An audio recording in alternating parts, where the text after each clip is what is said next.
উম্মতে মুহাম্মাদি কিসের জন্য সর্বশ্রেষ্ঠ? উম্মতে মুহাম্মাদের কি আছে? আমার আপনার মতো নাচিজ নাদান গুনাহগার পাপিষ্ঠ আমাদেরকে কিসের জন্য আল্লাহ সুবহানাহু ওয়া তাআলা কুনতুম খায়রা উম্মাতিন উখরিজাত লিন-নাস, তোমরাই সর্বশ্রেষ্ঠ উম্মত। ইহুদিদের চাইতে আমরা কি বেশি করে ফেলেছি? খ্রিস্টানদের চাইতে আমরা কি বেশি করে ফেলেছি?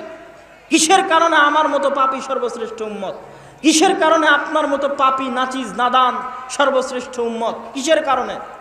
আমাদের বাড়িতে আমাদের ঘরে কিসের বরকত আছে? কিসের বরকত? উম্মতে মুহাম্মাদির উপর কিসের বরকত আছে? এই কোরআনের বরকতে উম্মতে মুহাম্মাদি সর্বশ্রেষ্ঠ। আল্লাহু আকবার। এতক্ষণ আলোচনার সারমর্ম হচ্ছে রমজানের কোনো শ্রেষ্ঠত্ব নাই কোরআন ছাড়া, লাইলাতুল কদরের কোনো শ্রেষ্ঠত্ব নাই কোরআন ছাড়া, আমার আপনার কোনো শ্রেষ্ঠত্ব নাই কোরআন ছাড়া। রমজান মাসে জন্ম হয়েছে যেই কিতাবের, সেই কিতাবের নাম কি? কোরআন। তাহলে রমজান মাসের সবচেয়ে বড় প্রস্তুতি কি হওয়া উচিত বলেন? রমজান মাসের সবচেয়ে বড় প্রস্তুতি কি হওয়া উচিত? কোরআন। কোরআনবিহীন রমজান কিসের? যেই রমজানের সব শ্রেষ্ঠত্ব, সব ফজিলত, সব মর্যাদা আল্লাহ কোরআনে বর্ণনা করছেন এইভাবে, শাহরু রমাদান আল্লাযী উনজিলা ফীহিল কোরআন। জানো রমজান কোন মাস? রমজানের সব মর্যাদা, সব ফজিলত এই কারণে আল্লাযী উনজিলা ফীহিল কোরআন, যে রমজান মাসে কোরআন অবতীর্ণ হয়েছে।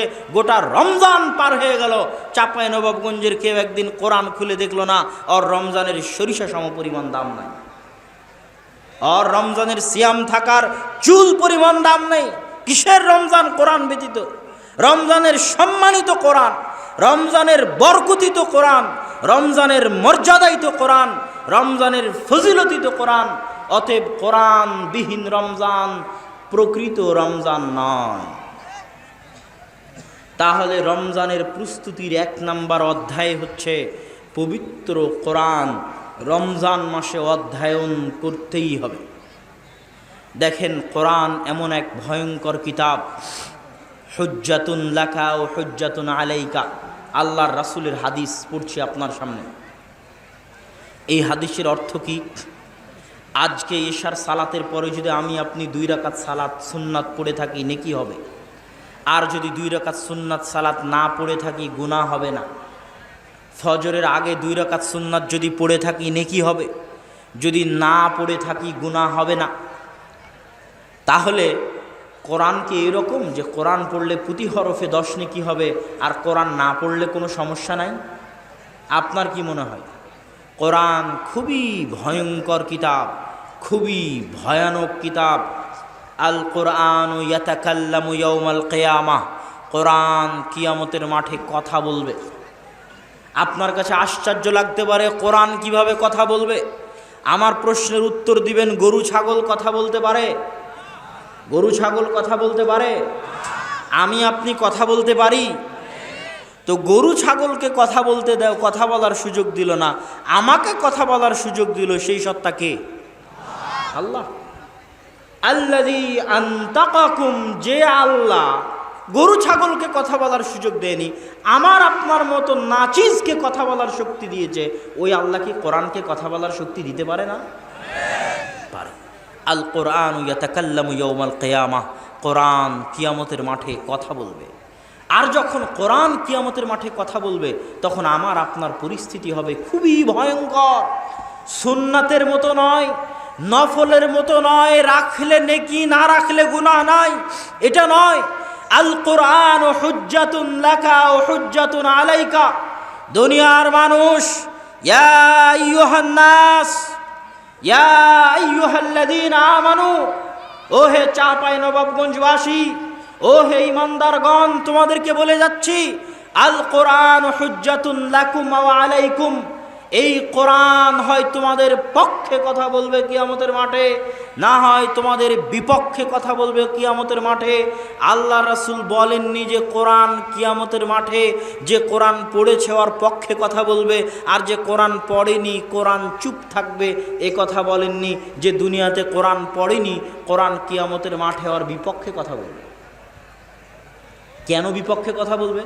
আপনার এসএসসি করার সুযোগ হলো, এইচএসসি করার সুযোগ হলো, নেতার পিছনে মিছিল করার সুযোগ হলো, মিটিং করার সুযোগ হলো, হরতাল মারামারি গণ্ডগোল করার সুযোগ হলো, রাজনীতি করার সুযোগ হলো, ব্যবসা করার সুযোগ হলো, বিয়ে শাদী করার সুযোগ হলো, সন্তান সন্ততির বিয়ে শাদী দেওয়ার সুযোগ হলো, নাতি পুতিনকে নিয়ে কোলে থাকার সুযোগ হলো, গোটা জীবন পার করে দিলেন, সব কিছুর সুযোগ হলো, কিন্তু এই শ্রেষ্ঠ কিতাব আপনার বাড়িতে কাপড় জড়ানো অবস্থায় পড়েই থেকে গেল, একে পড়ার কোনো দিন সুযোগ হলো না, আর আপনি কিয়ামতের মাঠে পার পেয়ে যাবেন?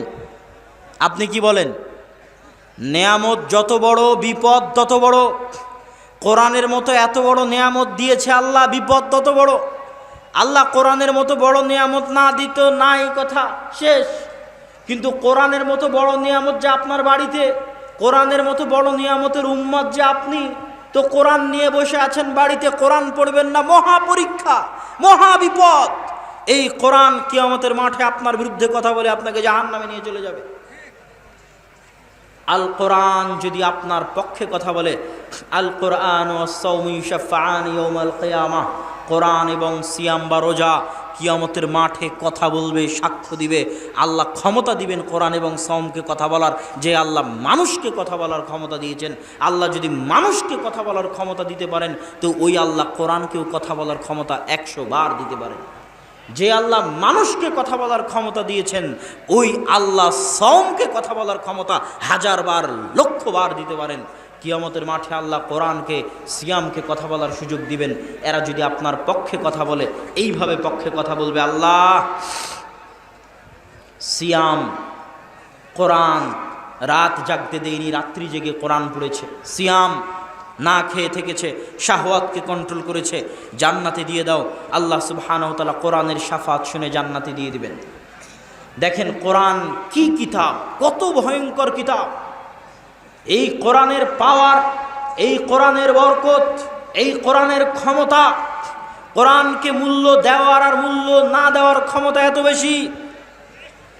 ওমর ইবনুল খাত্তাব রাদিয়াল্লাহু তাআলা আনহু, অর্ধজাহানের শাসক, অর্ধ পৃথিবীর খলিফা, তাকে চিঠি লিখেছে জেরুজালেম থেকে তার সাহাবীরা, যে আমরা জেরুজালেম ঘেরাও করে রেখেছি, জেরুজালেম বিজয় করার জন্য আপনাকে আসতে হবে। বাইতুল মুকাদ্দাসের চাবি পাদ্রী খলিফাতুল মুসলিমিন ছাড়া কারো হাতে দিবে না। ওমর রাদিয়াল্লাহু তাআলা বললেন, আনা আতি, আমি আসছি। আমি আসছি বলে উনি এই যে রওনা দিলেন, জীর্ণ শীর্ণ কাপড় পরে, টুটা ফাটা তালি দেওয়া কাপড় পরে, রাখালকে উটের পিঠে রেখে নিজে রশি ধরে টানছেন। এই মুহূর্তে উনি ওল্ড জেরুজালেম, পুরাতন জেরুজালেম শহরের প্রবেশ মুখে। হাজার হাজার, লক্ষ লক্ষ খ্রিস্টান পাদ্রী অপেক্ষায় আছে, আসবে অর্ধজাহানের শাসক। 4000 সাহাবী অপেক্ষায় আছে, আসবেন আমিরুল মুমিনিন। ওমর রাদিয়াল্লাহু তাআলা আনহু যখন ঢুকছেন জীর্ণ শীর্ণ পোশাকে, রাখালকে উটের পিঠে বসিয়ে নিজে রশি ধরে টেনে, তখন হন্তদন্ত হয়ে সাহাবীরা ছুটে এসে ওমর রাদিয়াল্লাহু তাআলা আনহুকে বলছেন, আমিরুল মুমিনিন, আজকে গোটা খ্রিস্টান বিশ্বের সামনে আপনি আমাদের অপমান করে দিলেন। গোটা খ্রিস্টান বিশ্ব অপেক্ষায় আছে। বাপরে বাপ, বাইতুল মুকাদ্দাস সমর্পণ করে দিচ্ছে, যেই বাইতুল মুকাদ্দাস সারা পৃথিবীর বিনিময়ে খ্রিস্টানরা রাজি হবে না। ইউরোপের কি নাই, জার্মান ফ্রান্স ইংল্যান্ডের কি নাই, যে জার্মান ফ্রান্স ইংল্যান্ডকে সিরিয়ার মাটিতে যুদ্ধ করতে হবে? জার্মান ইংল্যান্ড ফ্রান্সের কি নাই, যে জার্মান ইংল্যান্ড ফ্রান্সকে ফিলিস্তিনের মাটিতে যুদ্ধ করতে হবে? ইহুদিদের কি নাই, ট্রাম্পের কি নাই, যে জেরুজালেমকে রাজধানী করতে হবে? গোটা দুনিয়া আমাদের দিয়ে দেন, বলেন যে বাইতুল মুকাদ্দাস মুসলমানদের দিয়ে দাও, গোটা দুনিয়া তোমাদের দিয়ে দিলাম। আমরা মুসলমানেরা কোনো বাংলাদেশ চাই না, পাকিস্তান চাই না, কিচ্ছু চাই না, সব নিয়ে চলে যাও, খালি মক্কা মদিনার বাইতুল মুকাদ্দাস আমাদেরকে দাও। দিয়ে দেন, কোনো দিন রাজি হবে না। সারা পৃথিবীর বিনিময়ে বাইতুল মুকাদ্দাস দিতে রাজি হবে না। বাইতুল মুকাদ্দাসে তাদের নবীর মা মারিয়াম আলাইহিস সালাতু ওয়াস সালাম বাইতুল মুকাদ্দাস খেদমত করেছে, ঝাড়ু দিয়েছে। ঈসা আলাইহিস সালামের মা মারিয়াম আলাইহিস সালাতু ওয়াস সালাম, ঈসা আলাইহিস সালামের জন্ম জেরুজালেমে, তাদের বিশ্বাস অনুযায়ী ঈসা আলাইহিস সালামের মৃত্যু জেরুজালেমে, আমাদের বিশ্বাস ঈসা আলাইহিস সালাম জীবিত আসমানে। তাদের দাবি অনুযায়ী ঈসা আলাইহিস সালামের কবর জেরুজালেমে। ইহুদিদের দাবি অনুযায়ী দাউদ আলাইহিস সালাম সত্য কথা, দাউদ আলাইহিস সালাম সারা পৃথিবী রাজত্ব করেছে জেরুজালেমে বসে, বাইতুল মুকাদ্দাসে বসে।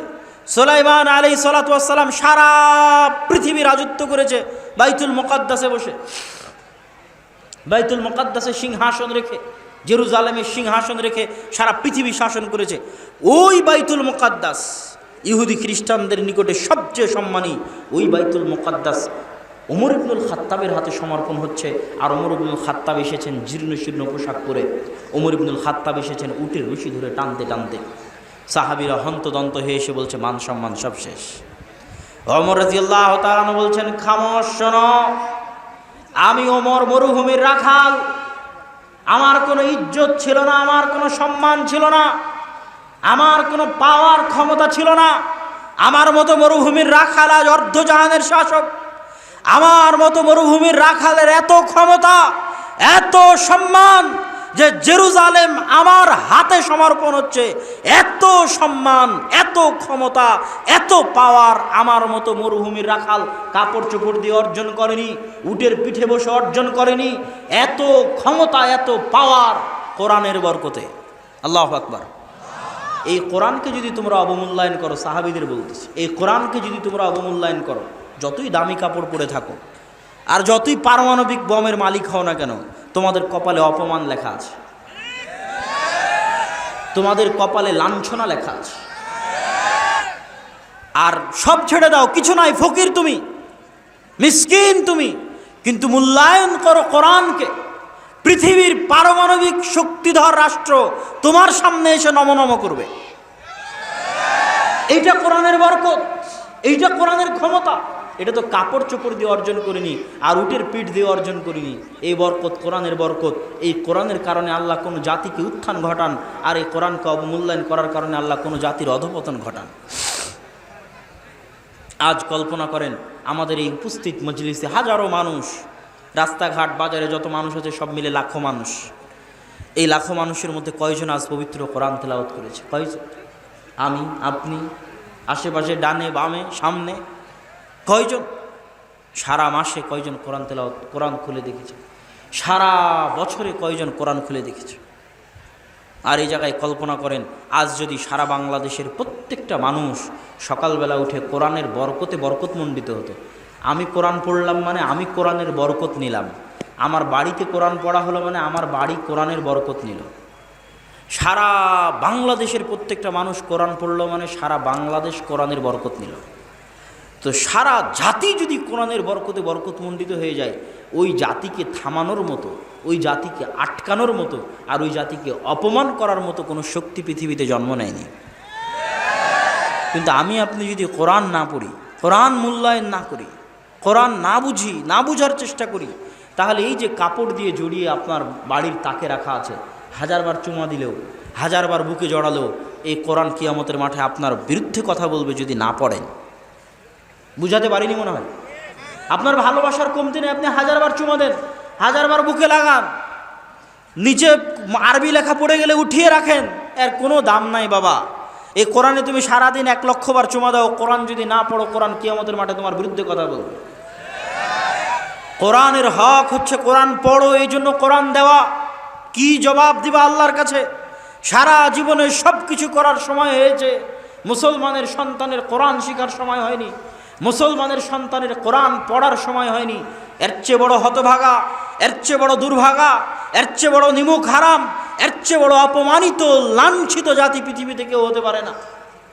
আজকে আমার আপনার যতটুকু সম্মান আছে, আজ মুসলিম বিশ্বের যে যে দেশের যতটুকু সম্মান আছে, ওয়াল্লাহি আল্লাহর কসম, ওয়াল্লাহি আল্লাহর কসম, ওয়াল্লাহি আল্লাহর কসম, আজ আমার আপনার যতটুকু সম্মান আছে এই কোরআনের বরকতে সম্মান আছে।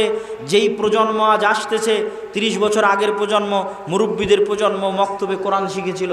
যেই প্রজন্ম আজ আসতেছে, কিন্ডারগার্টেন স্কুল, ব্রাক স্কুল, উমুক স্কুল, তুমুক স্কুল, ইংলিশ মিডিয়াম স্কুল, মক্তব বন্ধ, কোরআন শিখতে কেউ যায় না, মক্তব থাকলেও কেউ কোরআন পড়তে যায় না। কোরআনবিহীন যে প্রজন্ম গড়ে উঠতেছে, যারা কোরআন পড়া জানে না, যারা কোরআনের বরকতে বরকতমণ্ডিত নয়, এদের ভাগ্যে এমন অপমান লেখা থাকবে, এদেরকে রোহিঙ্গাদের মতো কচুকাটা করা হবে। এত অপমান লেখা থাকবে, এত লাঞ্ছনা লেখা থাকবে, ভয়ঙ্কর দৃশ্য আমি চোখ বন্ধ করলে দেখতে পাই। কিন্তু ওটার থেকে উদ্ধার করতে পারে একটাই জিনিস, সেটা হচ্ছে কোরআন পড়ো, কোরআন শিখো। আরে তুমি ডাক্তার হও, ইঞ্জিনিয়ার হও, যা হও, কিন্তু প্রতিদিন সকাল তোমার শুরু হবে কোরআনের বরকত দিয়ে। তুমি নিজে কোরআনের বরকতে বরকতমণ্ডিত হবে, গোটা পরিবার কোরআনের বরকতে বরকতমণ্ডিত হবে, গোটা দেশ গোটা জাতি কোরআনের বরকতে বরকতমণ্ডিত হবে। কোরআনের বরকতে গোটা দেশ পরিপূর্ণ হয়ে যাবে। তখন এই জাতিকে অপমানিত করবে এরকম ক্ষমতা, এরকম শক্তিধর কেউ দুনিয়াতে জন্ম নেয়নি। সম্মানিত উপস্থিতি, কোরআন শিক্ষার গুরুত্ব বুঝাতে গিয়ে আপনাকে বলি, আপনাদের এই চাঁপাইনবাবগঞ্জ অঞ্চলের মানুষের মসজিদগুলোতে মক্তব চালু আছে, এটা আমার জরিপ।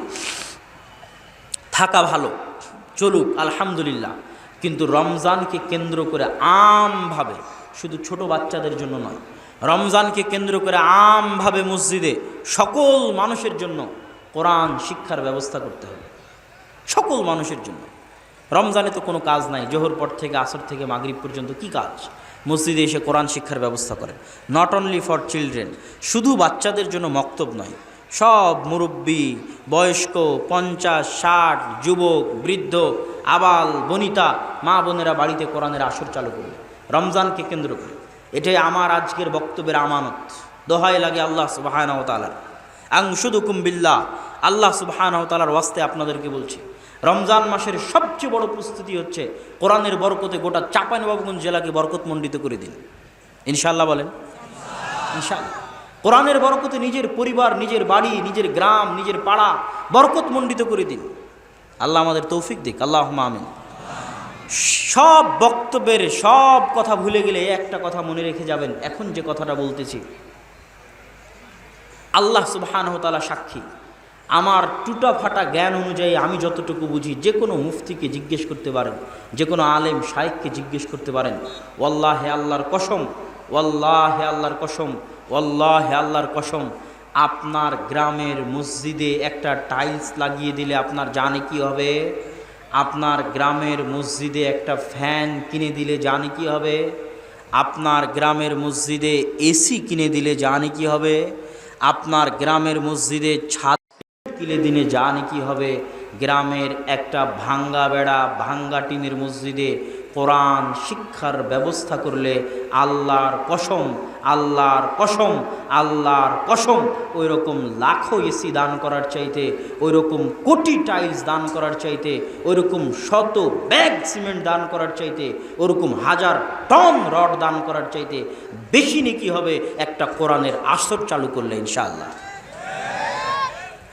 বক্তব্যের সব অংশ ভুলে গেলে এই একটা অংশ আপনাদের হাতে ধরি, পায়ে ধরি, এই একটা অংশ ভুলে যাবেন না। যদি মসজিদের উন্নয়নের কথা আসে, সবার আগে যেন আমার এই কথা মাথায় থাকে যে আব্দুল্লাহ বিন আব্দুর রাজ্জাক বলে গেছিল সুবাগ হাই স্কুল মাঠে, কি বলে গেছিল? যে একটা মসজিদের ছাদের রডের ব্যবস্থা করতে, সিমেন্টের ব্যবস্থা করতে, টাইলসের ব্যবস্থা করতে, একটা মসজিদের এসির ব্যবস্থা করতে খরচ করলে জানে কি হবে? ওই দেয়ার চরাঞ্চলে, নদীর ওপারে চরাঞ্চলে একটা ভাঙ্গা টিন, ভাঙ্গা বেড়ার মসজিদে যদি আমি কোরআন শিক্ষার ব্যবস্থা করে দিতে পারি, তার চেয়ে 1000 গুণ, লাখো গুণে বেশি নেকি হবে ইনশাআল্লাহ।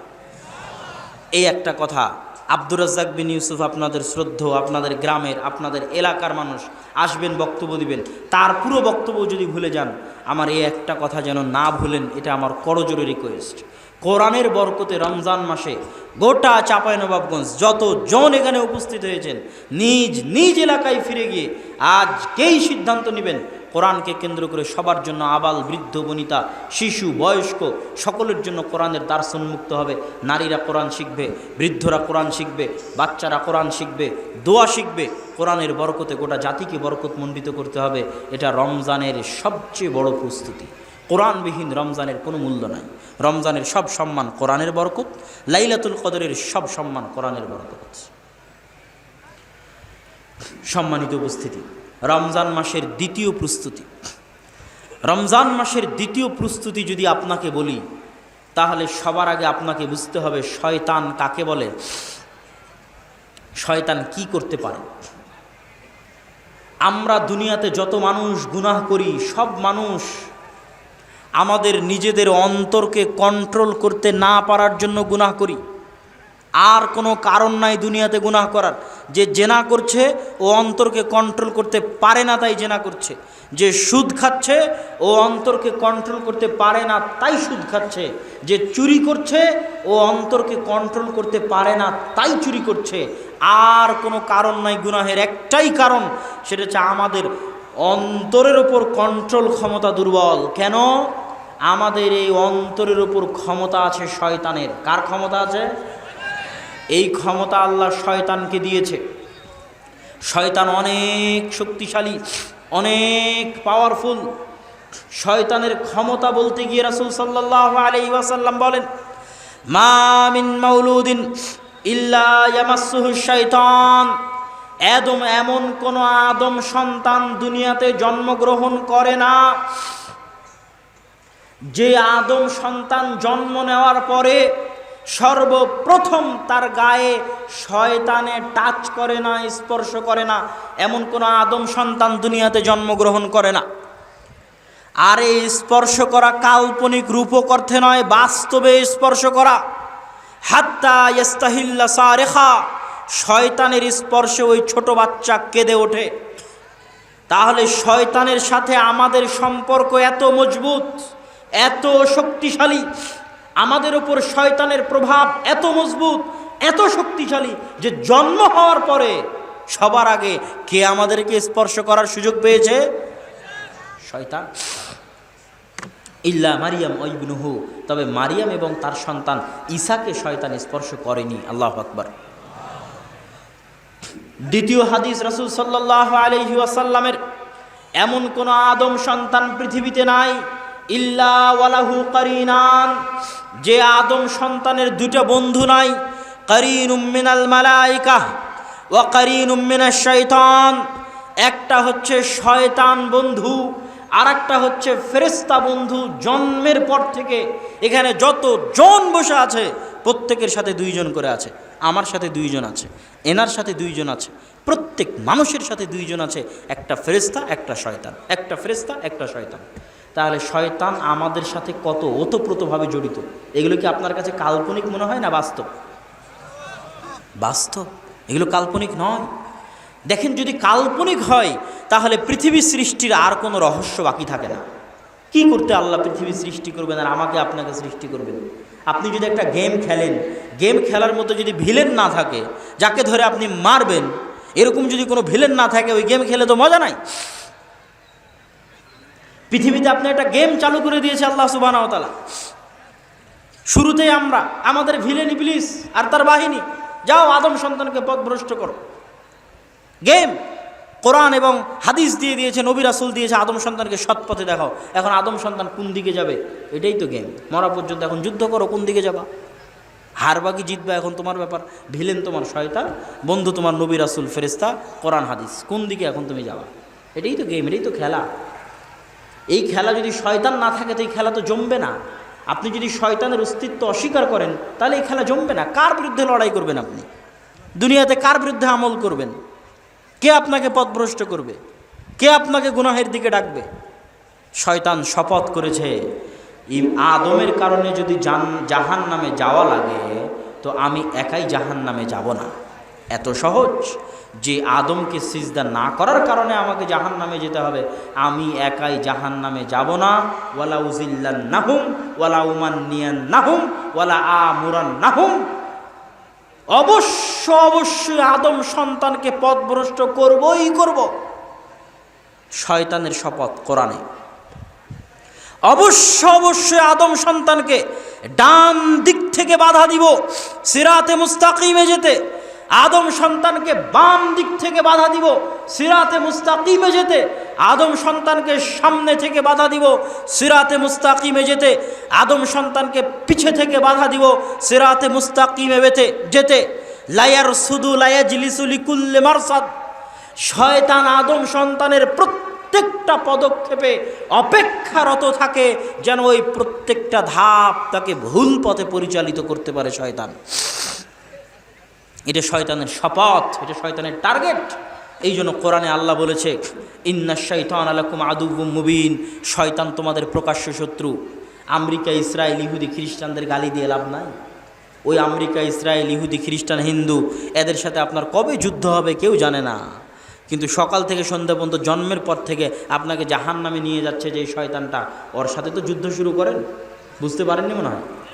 ও তো আপনার সাথে আছে, এখনও আছে। ও তো সবচেয়ে বড় শত্রু। আল্লাহ কোরআন এটাই বলেছে, ইন্নাশ শাইতানা লাকুম আদুউম মুবিন। শয়তান যদি নাই থাকবে, শয়তান নাই যদি নাই থাকবে, তুমি কোরআন পড়তে চাও? ঠিক আছে, কোরআন পড়ার আগে বলবা, আউযু বিল্লাহি মিনাশ শাইতানির রাজীম। হে আল্লাহ, আপনার নিকটে পরিত্রাণ চাই বিতাড়িত শয়তান হতে। এই সালাত আদায় করতে চাও? সালাত আদায়ের মধ্যে কোরআন তেলাওয়াত করতে হবে। শুরুতে বলবা, আউযু বিল্লাহি মিনাশ শাইতানির রাজীম। হে আল্লাহ, আপনার নিকটে পরিত্রাণ চাই বিতাড়িত শয়তান হতে। শয়তান যদি নাই থাকবে তো 14 বারই দোয়া পড়ে লাভ কি?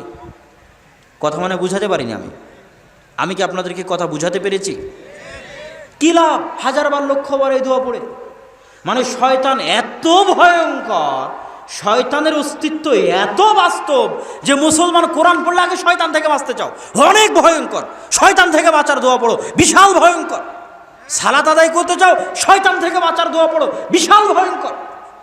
এত ভয়ঙ্কর, এত ভয়ঙ্কর যে কোরআন খুললেই শয়তান, হাদিস খুললেই শয়তান, দোয়া পড়লেই শয়তান। রাসূল সাল্লাল্লাহু আলাইহি ওয়াসাল্লাম বলছেন, ইদা দাখালা আহাদুকুম ফি বাইতিহি ওয়ালাম ইয়াযকুর ইসমাল্লাহ, যখন তোমাদের কেউ কোনো বাড়িতে প্রবেশ করে আর বাড়িতে প্রবেশ করার সময় আল্লাহর নাম নিল না। আল্লাহর নাম কি? আসসালাম। সালাম কার নাম? সালাম কার নাম? আল্লাহর নাম। সালাম মানে শান্তি। যখন কেউ বাড়িতে প্রবেশ করে এবং আল্লাহর নাম না নেয়, আসসালামু আলাইকুম না বলে, তখন শয়তান চিৎকার করে বলে, সঙ্গী সাথী, এই বাড়ি মাবিতুকুম ওয়া আশাউকুম, এই বাড়ি তোমাদের থাকার জায়গা, এই বাড়ি তোমাদের খাওয়ার জায়গা। তো দেখেন, সালাম দিবেন তো সালামের সাথে শয়তানের সম্পর্ক। হাদিস বলছে প্রত্যেকটা দোয়া, প্রত্যেকটা ইবাদত, সবগুলোর সাথে খালি শয়তানের সম্পর্ক। মানে গোটা ইসলাম খালি আপনাকে বলছে, বাপরে বাপরে বাপ, এটা করো শয়তান থেকে বাঁচো, এটা করো শয়তান থেকে বাঁচো, এটা করো শয়তান থেকে বাঁচো, এটা না করলে শয়তান, ওটা না করলে শয়তান, ওটা না করলে শয়তান। গোটা ইসলাম সাজানো আছে শয়তান দিয়ে। আর ওই শয়তানকে আমি আপনি মনে করেছি কাল্পনিক। যদি তোমাদের কেউ ইদা আকালা আহাদুকুম ওয়া লাম ইয়াযকুর ইসমাল্লাহ, যদি তোমাদের কেউ খায় বিসমিল্লাহ না বলে, ইয়াকুল মাআহু শয়তান, ওরা শুধু শয়তান খায়। খেতে গেলাম তাও শয়তান, সালাম দিতে গেলাম বাড়িতে তাও শয়তান। যখন তোমাদের কেউ কোনো পাত্র ঢাকে এবং পাত্র ঢাকার সময় আল্লাহর নাম নেয়, ওই পাত্র শয়তান খুলতে পারে না। যখন তোমাদের কেউ দরজা বন্ধ করে, বন্ধ করার সময় আল্লাহর নাম নেয়, ওই দরজা শয়তান খুলতে পারে না। যখন তোমাদের কেউ জানালা বন্ধ করে, বন্ধ করার সময় আল্লাহর নাম নেয়, ওই জানালা শয়তান খুলতে পারে না। তো জানালা বন্ধ করতেও শয়তান, দরজা বন্ধ করতেও শয়তান, পাত্র ঢাকবো তাও শয়তান। তো শয়তান কি কাল্পনিক? কোরআন হাদিস কি তাহলে পাগল? কোরআন খুললে শয়তান, হাদিস খুললে শয়তান। আমি আপনাকে বুঝাতে চাচ্ছি, হে যুবক, বিশেষ করে তোমাদেরকে, আমাদের শয়তান সবচেয়ে বড় ধোঁকা কোথায় দেয়? আমরা গান শোনার সময় মনে করি যে আমার মজা লাগছে তাই গান শুনছি। সকালবেলা ঘুমানোর সময় মনে করি, ফজরের সময়, যে আমার ঘুমাতে ভালো লাগছে তাই ঘুমাচ্ছি। কিন্তু আসলে কাহিনী কি? আসলে কাহিনী হচ্ছে আমার কানে গানকে ভালো লাগাচ্ছে কে? আমার কানে বাজনার আওয়াজকে ভালো লাগাচ্ছে কে? সকালবেলা আমাকে ফজরে ঘুম থেকে উঠতে দিচ্ছে না কে? যুবক, আমার আপত্তি নাই, তুমি আরো 1000 দিন গান শুনো, কিন্তু আল্লাহর ওয়াস্তে তোমার হাতে ধরি, পায়ে ধরি, এই ধোকায় থাকিও না যে তোমার আনন্দের জন্য, তোমার মজার জন্য তুমি গান শুনছো। আল্লাহর কসম, তোমার সবচেয়ে বড় শত্রু শয়তান তোমার কানের মধ্যে বসে গানের আওয়াজকে তোমার কানে ভালো লাগায়। তোমার কাছে ভালো লাগে না, শয়তানে ভালো লাগায়। এখন এই বিশ্বাস নেওয়ার পরে তুমি শোনো, কিন্তু এই বিশ্বাস যদি না করো তাহলে যুদ্ধ তো হবে না। তুমি তো আগেই অস্ত্র সমর্পণ করে দিলা, যে আমার নিজেকে আমি আত্মহত্যা করছি, তো যুদ্ধ কার সাথে করবো? যুদ্ধ তো হবে না। তোমার মনে করতে হবে ঠিক আছে আমাকে মারা হচ্ছে, কিন্তু এই মারাটা আমি মারছি না, এটা শয়তানে মারছে। তারপরেও মার খাও, কিন্তু এই মনে করে খাও যে মারটা কে দিচ্ছে, মারটা কে দিচ্ছে, তাহলে কোনোদিন যুদ্ধ হতে পারে। তুমি যদি মনে করো আমার মজার জন্য গান শুনছি, তো কোনোদিন গান ছাড়া হবে না বাবা। তুমি যদি মনে করো আমার আনন্দের জন্য ফজরে ঘুমাচ্ছি, তো কোনোদিন ফজরে আর উঠা হবে না।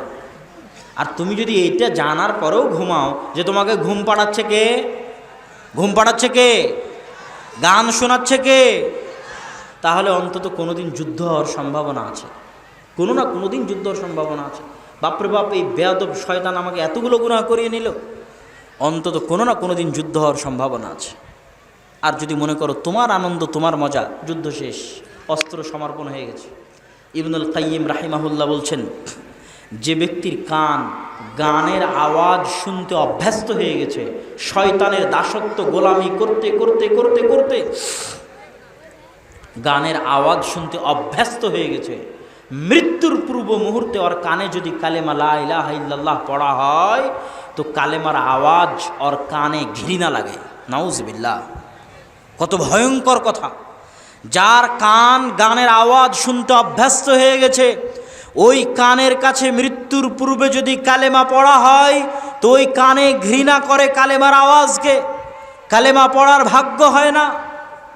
অতএব কানকে অভ্যস্ত বানিও না, দাস বানিও না, গোলাম বানিও না গান বাজনার। না হলে এই কান কালেমাকে অস্বীকার করে বসবে তোমার মৃত্যুর সময়, তোমার বিপদের সময় অস্বীকার করে বসবে কালেমাকে। অতএব গান বাজনার দাস এবং গোলাম বানিও না কানকে। সম্মানিত উপস্থিতি, শয়তানের কথা বলছিলাম, যে শয়তানের থিওরিটা কি ইসলামে, শয়তানের থিমটা কি ইসলামে। শয়তানে ইসলামের থিম যত আমি স্পষ্ট করতে পারবো, তত মানুষ বেশি হেদায়েতের রাস্তায় আসতে পারবে। প্রত্যেকটা ইবাদত শয়তানের খপ্পর থেকে বাঁচানোর জন্য। আপনাকে আজকে দুটো ইবাদত বুঝিয়ে যাই, দুটো ইবাদত কিভাবে আপনাকে শয়তান থেকে বাঁচাবে। একটা সালাত, একটা সিয়াম। দুটো ইবাদত দেওয়াই হয়েছে যেন মানুষ শয়তানের দাসত্ব থেকে বের হয়ে আসতে পারে। এই জন্যই সালাত আর সিয়াম দেওয়া, আর কোনো কারণ নাই। এই দুটো আপনাকে ব্যাখ্যা আমি দিব যে কিভাবে সালাত আর সিয়াম দেওয়া হলো। সালাত আর সিয়াম দেওয়াই হলো শয়তান থেকে বাঁচার জন্য, যেন আমি আপনি শয়তানের সাথে যুদ্ধ করতে পারি। এই জন্য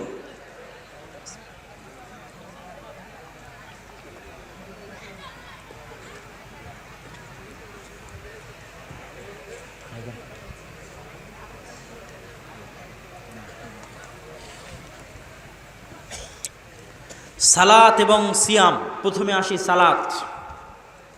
মানুষের অন্তরের উপর কন্ট্রোল নাই, এই জন্য গুনাহ করে। এর বাইরে কোনো কারণ আছে? আপনার কি মনে হয় এর বাইরে কোনো কারণ আছে? আমি যদি গুনাহ করি এই কারণে আমার মনকে কন্ট্রোল করতে পারিনি, এই কারণে।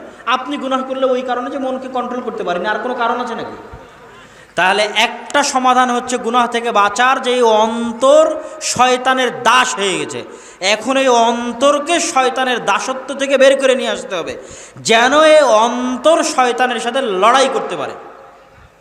তো আপনি যখন আরবিতে ভর্তি হবেন, তো আরবিতে ভর্তি হওয়ার পর আপনাকে যদি বলা হয় যে আপনাকে যুদ্ধ করতে হবে, তো তার জন্য ট্রেনিং লাগবে না? লাগবে না? ট্রেনিং যদি না করেন তো কেমনে আপনি যুদ্ধ শিখবেন? তো অন্তরের ওপর কন্ট্রোল ক্ষমতা প্রতিষ্ঠা করা যদি না শিখেন, তো কেমনে আপনি গুনাহ থেকে বাঁচবেন?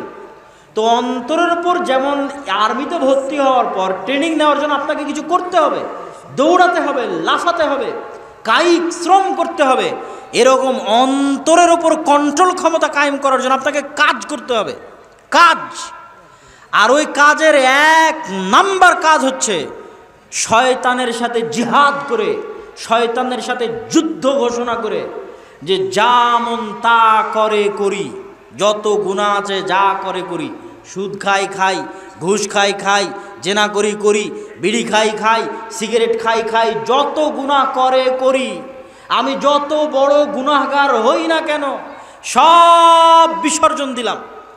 গুনাহ করছি করলাম, কিন্তু একটা জিনিসে চুল পরিমাণ ছাড় দিব না।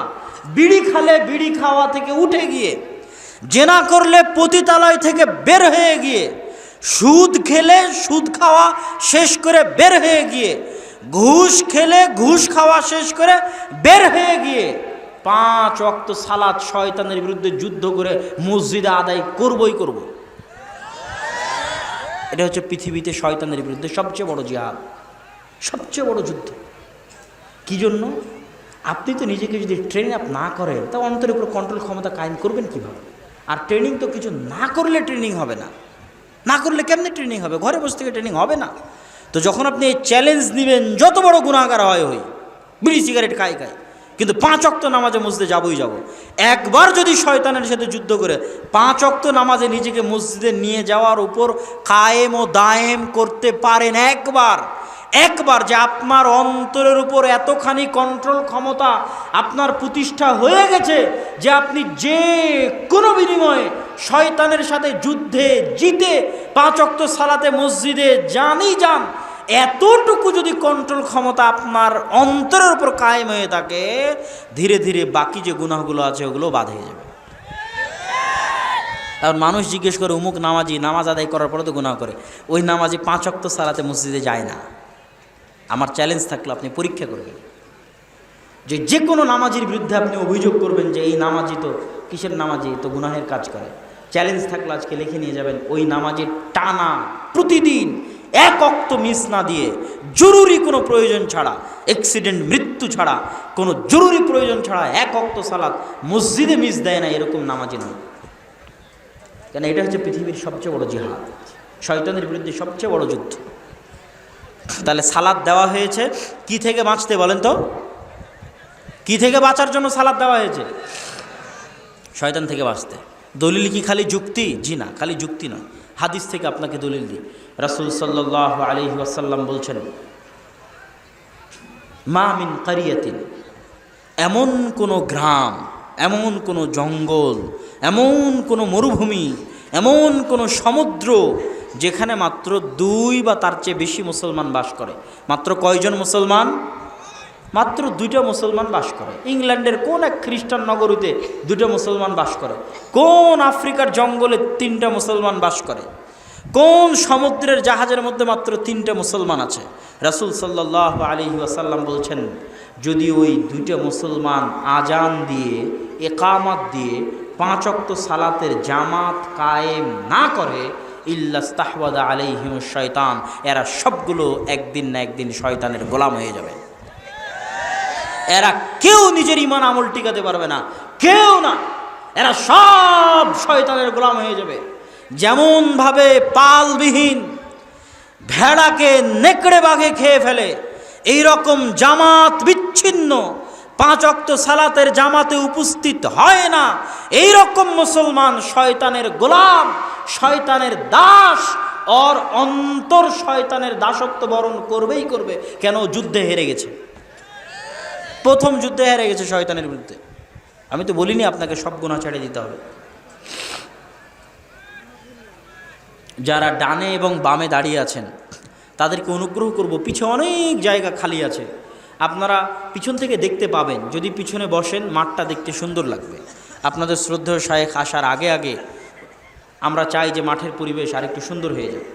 অতএব আশেপাশে দাঁড়িয়ে না থেকে আপনারা পিছনে গিয়ে বসেন। বারায়ে মেহেরবানি, বারায়ে কারাম, কোরআন এবং হাদিসের এই বরকতের মাজলিসের আদব রক্ষা করুন। স্বেচ্ছাসেবক ভাইদের দৃষ্টি আকর্ষণ করছি, তোমরাও একটু দায়িত্ব পালন করো। তবে আলোচনা করছিলাম সালাত কিভাবে, সালাত দেওয়াই হলো কিভাবে আপনাকে শয়তানের খপ্পর থেকে বাঁচাতে। এবার আসে সিয়াম, সিয়াম দেওয়াই হয়েছে আপনাকে শয়তান থেকে বাঁচাতে। কিভাবে? মনোযোগ আকর্ষণ করছি। হে চাঁপাইনবাবগঞ্জবাসী, হে সুভাগবাসী, সিয়াম দেওয়াই হয়েছে শয়তানের কবল থেকে, শয়তানের দাসত্ব থেকে, শয়তানের ষড়যন্ত্র থেকে মুসলমানকে বের করে আনার জন্য। কি জন্য? রাসূল সাল্লাল্লাহু আলাইহি ওয়াসাল্লাম বলেছেন, ইন্নাশ শাইতানা ইয়াজরি মাজরাদ দাম, শয়তানের এত পাওয়ার, শয়তানের এত ক্ষমতা যে শয়তান মানুষের রগে রগে চলতে পারে, রক্ত কণিকা, রক্ত নালীতে চলতে পারে, এত ক্ষমতা শয়তানের। ইবনুল কাইয়িম রাহিমাহুল্লাহ বলছেন, যখন মানুষ রোজা রাখে, যখন মানুষ সিয়াম রাখে, না খেয়ে থাকার কারণে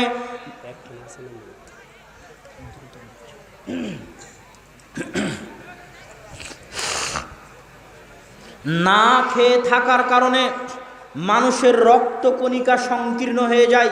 ইবনুল কাইয়িম রাহিমাহুল্লাহ লিখছেন, যখন রমজান মাসে মানুষ রোজা রাখে তখন মানুষের রক্তকণিকা সংকীর্ণ হয়ে যায়। সংকীর্ণ হয়ে আসার কারণে শয়তান ওই রক্তকণিকার মধ্যে প্রবেশ করতে পারে না। আল্লাহু আকবার। তাহলে আপনি শয়তান থেকে যদি বাঁচতে চান, যেমন সালাত আদায় করতে হবে, সিয়াম পালন করতে হবে। সিয়াম পালন করলে আপনার রক্তকণিকা সংকীর্ণ হয়ে যাবে, শয়তান ঢুকতে পারবে না। আর যত বেশি খাবেন, যত পেট পরিপূর্ণ করে খাবেন, সারাদিন খাওয়া দাওয়া যত বেশি খাবেন, আপনার রক্তনালিকা তত ফোলা ফোলা থাকবে, ফাঁকা ফাঁকা থাকবে, আর তত বেশি শয়তান প্রবেশ করবে, আর আপনি তত বেশি পথভ্রষ্ট হয়ে যাবেন খালি খাবারের কারণে। এই জন্য সোমবারের সিয়াম রাখেন, বৃহস্পতিবারের সিয়াম রাখেন, শয়তানকে কষ্ট দেন। আপনি সোমবারে সিয়াম রাখলে শয়তান কষ্ট পায়, কেন? ঢুকতে পারে। ইতিমধ্যেই 100টা বন্ধ হয়ে যাওয়া মক্তব চালু করেছি আলহামদুলিল্লাহ, নিজস্ব অর্থায়নে, নিজস্ব খরচে। এবং রমজান মাসব্যাপী সারা বাংলাদেশে প্রায় কয়টা মসজিদে রবিউল 50-50 করে ধরলে? না না না, ওগুলো তো 50-50 করে তো কয়েকটা জেলাতে। হ্যাঁ, সব মিলে প্রায় কয়েকটা জেলাতে হিসাব করা হয়নি, প্রায় 300 থেকে 400 মসজিদে গোটা রমজান মাসে আম জনসাধারণের জন্য কোরআন শিক্ষার ব্যবস্থা করা হয়েছে। ইনশাআল্লাহ রমজান মাসে চলবে সারা বাংলাদেশের 300 থেকে 400 মসজিদে, আর দাওয়া ইলাল্লাহর অর্থায়নে আলহামদুলিল্লাহ। আর একটা যেটা বড় কাজ আমরা করেছি সেটা হচ্ছে প্রায় 300 থেকে 400 মসজিদে আমরা এ পর্যন্ত লাইব্রেরি পরিচালনার জন্য 1 কপি করে ফ্রি বই পাঠিয়েছি। আরও অনেক লম্বা লিস্ট আছে আমাদের আবেদনের খাতায়, সেগুলো ধীরে ধীরে ধীরে ধীরে যেতে থাকবে ইনশাআল্লাহ। আমাদের সবচেয়ে টপ প্রায়োরিটির কাজ হচ্ছে কোরআন, আর তারপরে হচ্ছে ইলম, জ্ঞান চর্চা, আর তারপরের কাজ হচ্ছে মানব সেবা। মানব সেবা করার জন্য আমরা যখন ফ্রি অক্সিজেনের কাজ শুরু করেছিলাম করোনা কেন্দ্রিক, তখন গোটা বাংলাদেশে প্রায় 60টা অক্সিজেন সিলিন্ডার দিয়ে আমরা গোটা বাংলাদেশে ফ্রি অক্সিজেনের কাজ করেছি। তার পাশাপাশি প্রতি মাসেই গরিব দুঃখী অসহায় রোগীদের জন্য কিছু বরাদ্দ থাকে, সেটা রাখা হয়। পাশাপাশি ফ্রি অ্যাম্বুলেন্স সার্ভিস দেওয়ার আমরা চেষ্টা করি, ফ্রি ব্লাড ডোনেশন ক্যাম্পিং থাকে, ফ্রিতে রক্তদান সংস্থা, মানুষকে রক্ত দেওয়া, সেবামূলক যত কার্যক্রম করা যায় ধীরে ধীরে এটা আমরা আরও বাড়াবো। তো দাওয়া ইলাল্লাহ সারা দেশব্যাপী যে দাওয়াতি কাজ করতেছে, সেই দাওয়াতি কাজের জালসা প্রোগ্রামের দিক থেকে এটা একটা প্রথম জালসা এবং প্রোগ্রাম, এবং এখান থেকে উদ্বৃত্ত যদি কোনো অর্থ থাকে সেটাও দাওয়া ইলাল্লাহর ফান্ডে দাওয়াতি কাজের জন্য ব্যয় করা হবে। আমি চাইব আজকে চাঁপাইনবাবগঞ্জের মানুষ প্রমাণ করবে যে চাঁপাইনবাবগঞ্জের মানুষ দান করতে কৃপণ নয় ইনশাআল্লাহ। কি বলেন? ইনশাআল্লাহ। কি জন্য? আপনি কি আপনার টাকা দিচ্ছেন না আল্লাহর দেওয়া টাকা দিচ্ছেন?